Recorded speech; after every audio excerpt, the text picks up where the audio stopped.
Dy të rinj janë gjetur të djegur në një autovetur tip Mercedes-Benz, një orë përpara mesnatës së dieshme. Autovetura në flak u pikas në rrugën e papërfunduar, që nis nga mbikalimi Shkozeti drejt Porto Romanos në Durrës. Policia ka marrë njoftimin për ngjarjen rreth orës 23, kohë gjatë të cilës autovetura ishte përfshirë nga zjarri. Në vendin e ngjarjes kanë mbërritur efektiva të shumta të policisë, si dhe mjetet zjarr fikse që kanë shuar flakët. Nga hetimet e deri tanishme të policisë së Durrësit, rezulton se dy persona meshkuj të moshës 27 dhe 34 vjeç, viktimat e kësaj ngjarje ishin vrarë me armë zjarri më parë në një banesë në Shkozet dhe më pas janë sjellë në këtë zonë ku dhe është djegur autovetura me të cilën janë transportuar. Trupat e tyre kanë qenë njëri në sediljen e pasme dhe tjetri në bagazhin e autoveturës. Në banesën ku mendohet se ka ndodhur vrasja janë gjetur gjurmë gjaku si dhe gëzhoja dhe hashash. Viktimat janë Aka Salla dhe Sh Babasi nga Fushkruja, njëri kamarier në një lokal dhe tjetri punëtor në një gurore.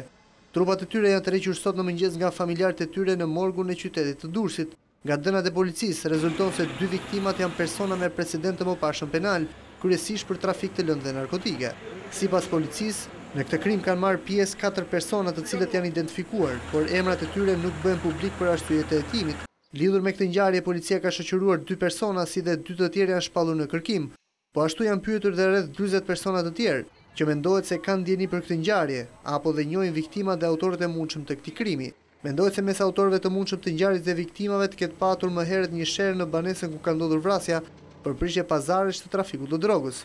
Ky është rasti i dytë brenda pak vitesh ku policia konstaton vrasjen dhe më pas djegjen e personave brenda automjeteve në Durrës.